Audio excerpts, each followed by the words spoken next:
Hi y'all, it's me. You're probably coming from Sharon's channel, which is the Tarot 148 here on YouTube.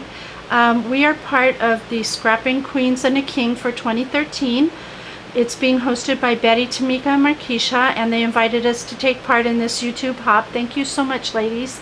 After you're done, if you're just starting with me, you might want to, since I'm last on the list, start with Betty's channel, Scrap Passion 01, and then just go down the list of all the participants.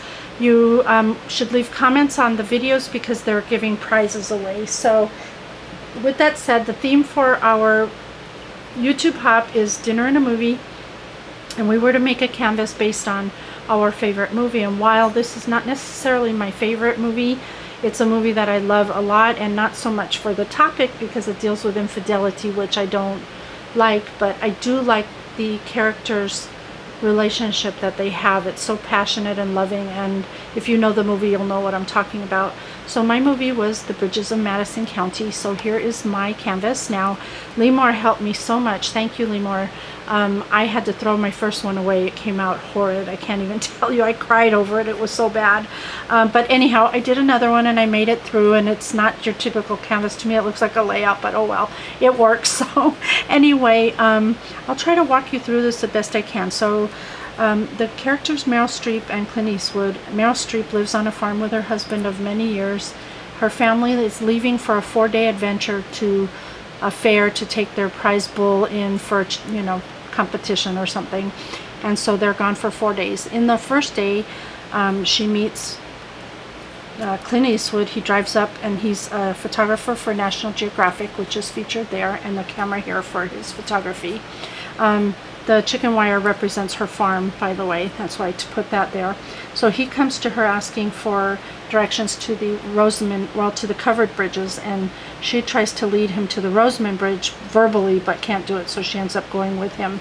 When they get there, he's playing down here with his camera to check angles and stuff. I took this picture, by the way. I got to visit there. So he's down here, and he picks flowers, and he decides to hand them to her, and as he's handing them to her, she starts tells him they're poison, and he drops them on the floor, and then she said, "Oh, I'm just kidding," and they got a big kick out of it. I think she was being playful with him, but anyway, that's what those flowers represent with the bridge here. The wood in the background represents the bridges because they're all wooden, and the time here represents the time that they had together, which was the 4 days.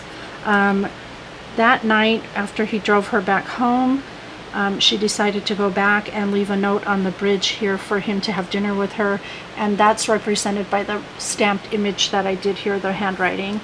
And so she left that note there for him, and they decided to have dinner. And then they did it again the next night. They decided to have dinner again, and that day she went out and bought a dress, and this looks like the dress she was wearing. And while he was in town, he went to a diner and heard about a woman that lived in the town that was shunned by everyone because she had had an affair on her husband. So he didn't want to compromise Meryl Streep's character by, you know, going over to her house for dinner, and she told him not to worry about it. So anyway, she wore that dress. They danced together, their first dance at her house, and that's what the washi music note is about. This quote was said in the movie, "The old dreams were good dreams. They didn't work out, but I'm glad that I had them." Then down here we have, he was trying to, after the 4 days, convince her that she needed to go with him, and he told her this kind of certainty comes but once in a lifetime. So she had a big decision to make. She gave him her locket, so I stamped a locket here to represent that. And then here it shows her hand on the handle of the car door. She was trying to decide if she was going to go with him, who Clint Eastwood's character was waiting outside the car, and she was in the car with her husband, so she was trying to decide, and she decided not to go with him. She loved him deeply, and years and years later she found out through a letter that Clint Eastwood had died, and he left her her belongings, which was the locket, and he made a book of his photographs for her, and also his cameras he gave to her. And so the red on here represents death, because that's what that letter was about. And this is just a metal piece for interest from Butterbee Scraps. And so basically, there you go. That's my whole entire layout, so I hope you enjoy it. It was really a challenge, but it was fun, and have fun on the blog hop, and I will see y'all soon. Thanks again, ladies, for having me. Bye for now.